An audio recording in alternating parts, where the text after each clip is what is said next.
आपको बता दें कि राजस्थान का मुख्यमंत्री कौन होगा, इसको लेकर बीजेपी ने पर्यवेक्षक नियुक्त कर दिए हैं, लेकिन सीएम कौन बनेगा इसे लेकर सस्पेंस है। क्या राजस्थान में वसुंधरा राज का ही राज रहेगा या बीजेपी बालकनाथ, ओम मात्रा, दिया कुमारी, किरोड़ी लाल या गजेंद्र सिंह शेखावत को सीएम बनाने का दाव चलेगी।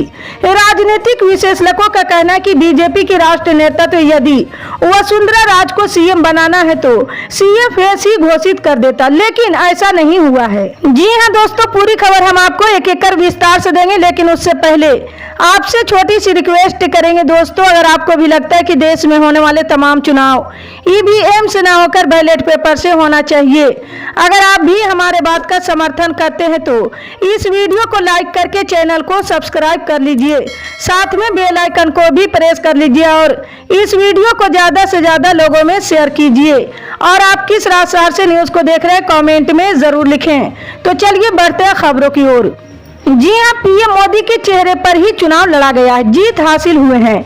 अब माना जा रहा है कि वसुंधरा राज को पार्टी आला कमान कोई सम्मानजनक पद दे सकता है, लेकिन सूत्रों की माने तो वसुंधरा राज इसके लिए तैयार नहीं है।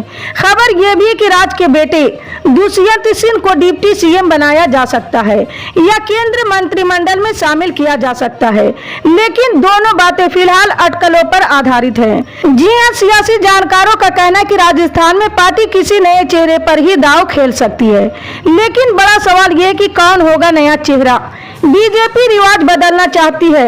वसुंधरा राज के प्रेशर पॉलिटिक्स से बीजेपी आला कमान नाराज बताया जा रहा है, लेकिन माना यह भी जा रहा है कि वसुंधरा राज को दरकिनार किए जाने का असर लोकसभा चुनाव पर भी पड़ सकता है। जी हां, बीजेपी इस बार लोकसभा चुनाव हर हाल में चुनाव जीतना चाहती है। वसुंधरा राज का राजपूत और गुर्जर वोट बैंक बीजेपी से छिटक सकता है। आपको बता दें कि लोकसभा चुनाव 2024 के बाद नरेंद्र मोदी राष्ट्रपति बन जाएंगे, अमित शाह प्रधानमंत्री होंगे और उत्तर प्रदेश के मुख्यमंत्री योगी आदित्यनाथ देश के गृह मंत्री बनेंगे। ये चौंकाने वाला दावा किया भारतीय किसान यूनियन की चर्चित नेता राकेश टिकैत ने। उन्होंने ये भी भविष्यवाणी की है कि 2024 के लोकसभा चुनाव में बीजेपी की ही सरकार बनेगी।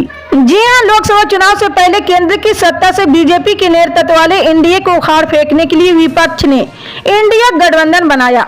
हालांकि सत्ता में बीजेपी लौटेगी या विपक्षी नरेंद्र मोदी सरकार को उखाड़ फेंकने में सफल होगा, इस पर पूरे देश में चर्चा खूब हो रही है। जी हां, भारतीय किसान यूनियन के राष्ट्रीय प्रवक्ता और चर्चित नेता राकेश टिकैत शुक्रवार को मेरठ में निजी अस्पतालों के खिलाफ मोर्चा खोलने वाले समाजवादी पार्टी के विधायक अतुल प्रधान के अनशन में एकजुटता जताने के लिए पहुंचे थे।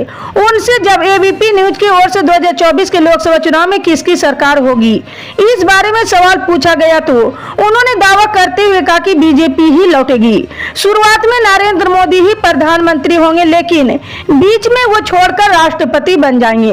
उनकी जगह अमित शाह प्रधानमंत्री होंगे, वहीं योगी आदित्यनाथ गृह मंत्री बनेंगे। आपको बता दें कि लोकसभा चुनाव का सेमीफाइनल माने जा रहे 5 राज्यों के चुनाव के नतीजे आ चुके हैं। 5 राज्यों की सरकार को लेकर तस्वीर साफ होने के बाद अब सियासी दलों का फोकस फाइनल यानी 2024 की चुनावी लड़ाई पर है। 2024 के चुनाव को लेकर बड़े जोर शोर से विपक्षी गठबंधन की नींव रखी गई थी, जिसके भविष्य को लेकर अब सवाल उठ रहे हैं। इन सब के बीच अब इंडिया गठबंधन की नींव रखने के लिए पटना से दिल्ली और कोलकाता से चेन्नई तक एक कर देने वाले बिहार के मुख्यमंत्री नीतीश कुमार नेशनल ड्रीम पर निकलने की तैयारी में हैं।